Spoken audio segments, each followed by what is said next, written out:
Assalamualaikum warahmatullahi wabarakatuh. Halo teman-teman, ketemu lagi dengan saya. Hari ini saya akan membahas konten tentang buku 5 cm karya Doni Dirgantoro. Seperti yang teman-teman lihat ya, cover dari buku ini itu bagus sekali. Mungkin teman-teman sebagian ada yang tahu alur cerita 5 cm ini melalui film. Film ini sudah terkenal, dan mungkin sebagian teman-teman juga ada yang belum tahu bahwa cerita itu atau film itu sudah ada bukunya. Jadi buku ini ada sebelum film itu diselenggara, teman-teman. Dan buku ini pun bagus, dilihat dari covernya juga.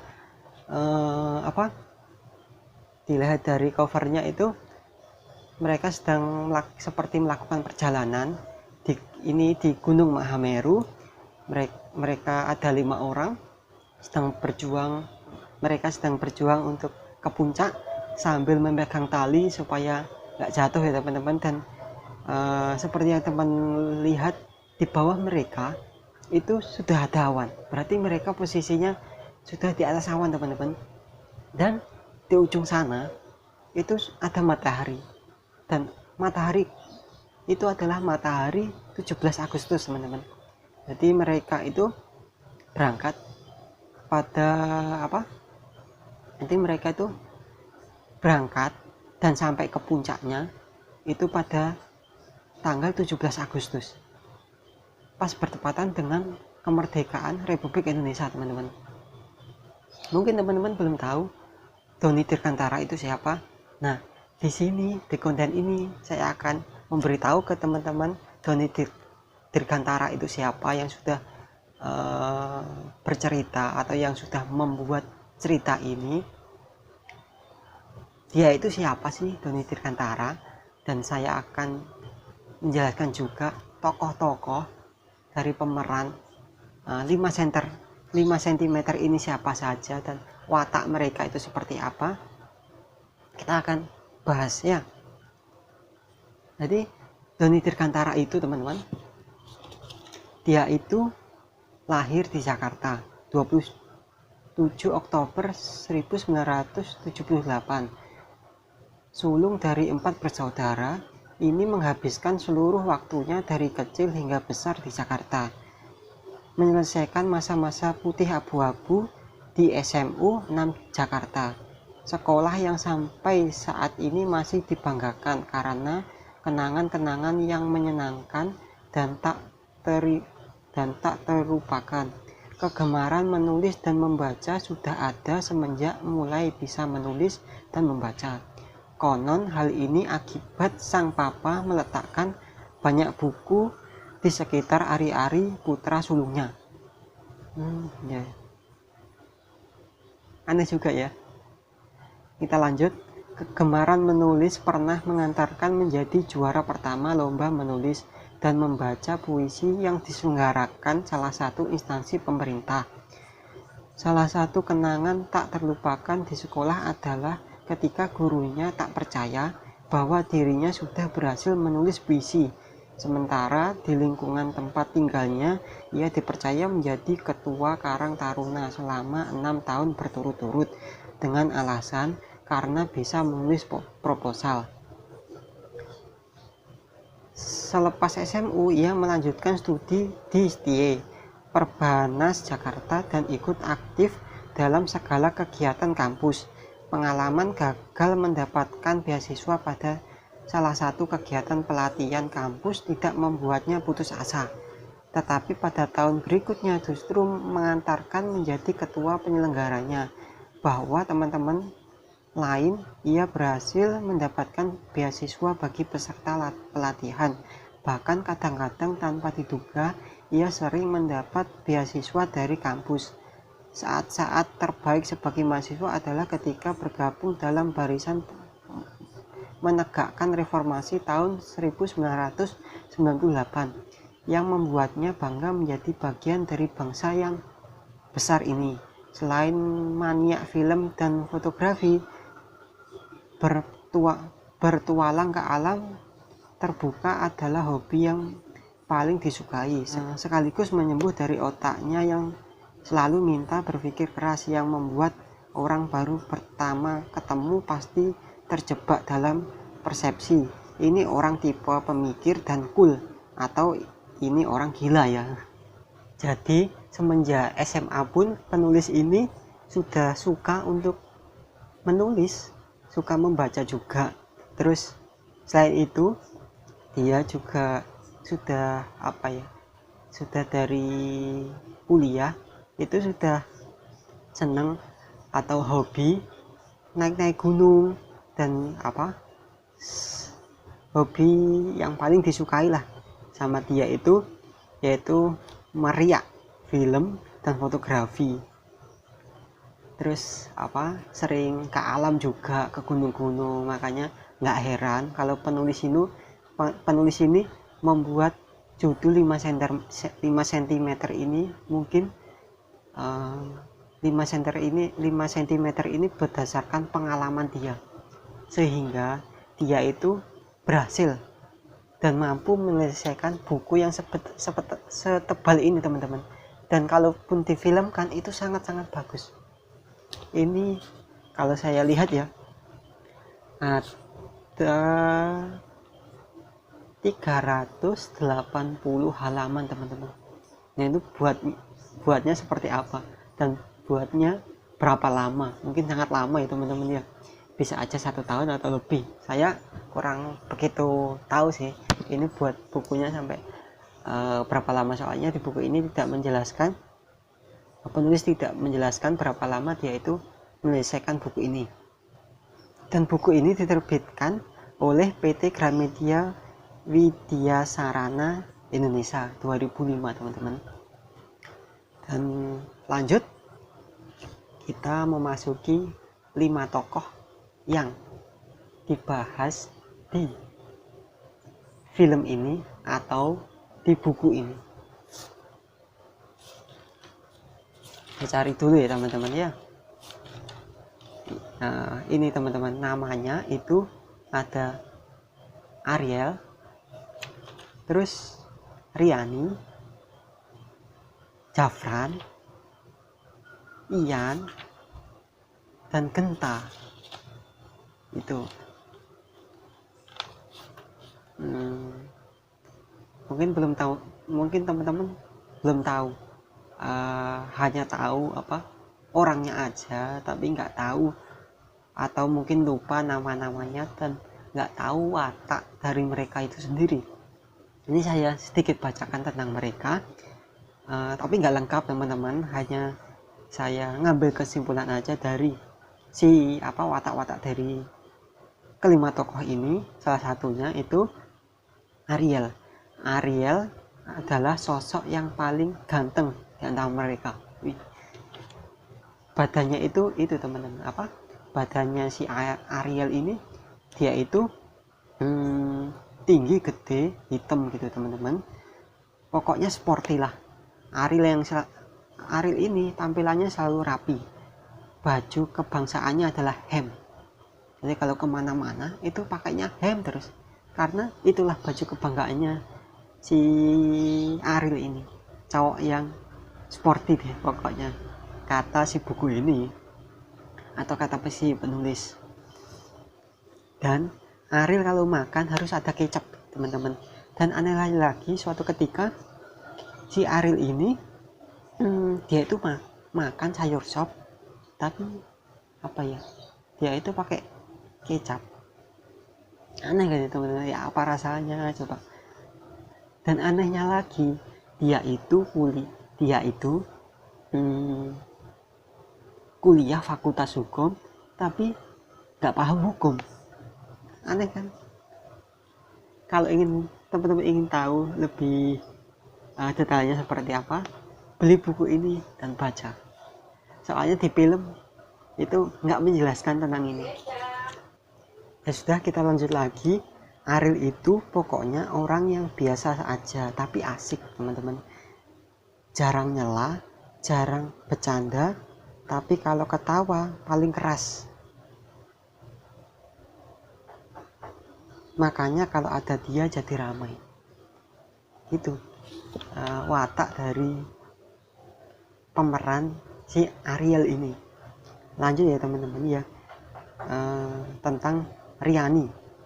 Riani pakai kacamata, cantik, cerdas, dan seorang NACH sejati. Mana Riani paling seneng pakai jeans, hem, dan sepatu kit yang kinclong. Kalau lagi nggak pakai sepatu, dia menggemar berat sandal jepit nomor 1. Ngobrol sama Riani nggak boleh sok tahu karena dia kayaknya hampir tahu segalanya. Tapi kalau ada yang salah suka ngambek sendirian. Aneh ya. Terus ada lagi, Riani suka agak-agak serius di tongkrongan karena cewek sendirian. Tapi dia kadang-kadang kocak kalau lagi serius, membuat teman-temannya yang tadinya bengong jadi ketawa. Itu watak dari Riani. Lanjut ke Jafran, seorang penyair yang selalu bimbang. Bagi yang sudah lihat filmnya mungkin sudah tahu Jafran ini seperti apa. Kalau ngelihat Jafran, kesan pertama pasti bikin terkesima orang. Kesan kedua buat para cowok pasti punya persepsi nih anak pinter banget. Buat para cewek pasti berebut mau jadi ceweknya. Tapi kalau udah kenal deket sama dia, pasti pada mau teriak, tolong dong jangan bawa gue ke dunia lo yang suram itu. Katanya rata-rata aneh teman-teman. Lanjut ya teman-teman ya. Badan Jafran itu kurus teman-teman, sekurus kapur tulis. Ya apa ya, dia itu kurus tapi sekurus kapur tulis. Manusia atau bukan teman? Lanjut. Pasti potongan rambut yang gondrong samping dan depan aja. Pasti langsung ngingetin sama potongan rambut Liam Gallagher, vokalis Oasis. Baju sehari-harinya adalah baju modis dari distro terdekat yang bisa dicapai. Itu teman-teman. Terus Jafran percaya bahwa dia sebenarnya mempunyai keturunan Achilles dalam darahnya. Fakta ini muncul karena menurut dia, gue itu orangnya pasti lain dari orang kebanyakan. Semua temen pun setuju sambil nahan muntah. Kepedean ini si Jafran. Lanjut si Ian. Ian ini badannya bengkak teman-teman. Bukan gemuk lah intinya. Dia adalah satu penganut sekte 442. Apa itu 442? Yang sangat fanatik. Kakaknya bilang karena dulu ari-ari Ian ditanam di lapangan bola, maka jadi deh Ian yang gila bola. Apa aja tentang bola dia tahu, dan kebanyakan dia ngabisin waktunya buat bola. Tapi anehnya dia nggak pernah diajak main bola karena memang nggak bisa main bola. Terus tetapi kalau Ian suka main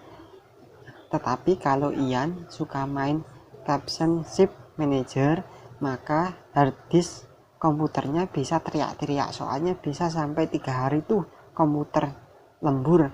Ia sepertinya adalah orang yang tidak peduli sama siapa aja kecuali bola. Suka banget sama bola teman-teman. Jadi maksud di sini adalah game. Dia suka banget main game, tapi ternyata nggak pernah bermain dia itu suka banget main game bola, tapi nggak pernah main sepak bola, hanya main game PS saja. Dia itu suka banget gitu. Terus lanjut, baju bergambar kartun, celana jeans sama Adidas Gazelle buluk adalah kostum Ian sehari-hari. Badannya gemuk, subur, palanya botak pelontos. Katanya biar gampang kalau keramas. Soalnya dia hampir tiap hari keramas melulu. Tahu kan alasannya? Kemana-mana Ian selalu bawa tas ransel yang isinya stick PS2 dan lainnya yang nggak usah ditanyakan lagi. Terus baru-baru ini Ian lagi coba-coba bikin usaha sablon baju yang ada foto Happy Salma, Lira Firna, atau Paris Hilton. Aduh Ian ada aja nih, ternyata ada ya orang yang berwatak seperti Ian ini. Lanjut ke Genta. Genta itu the leader, teman-teman.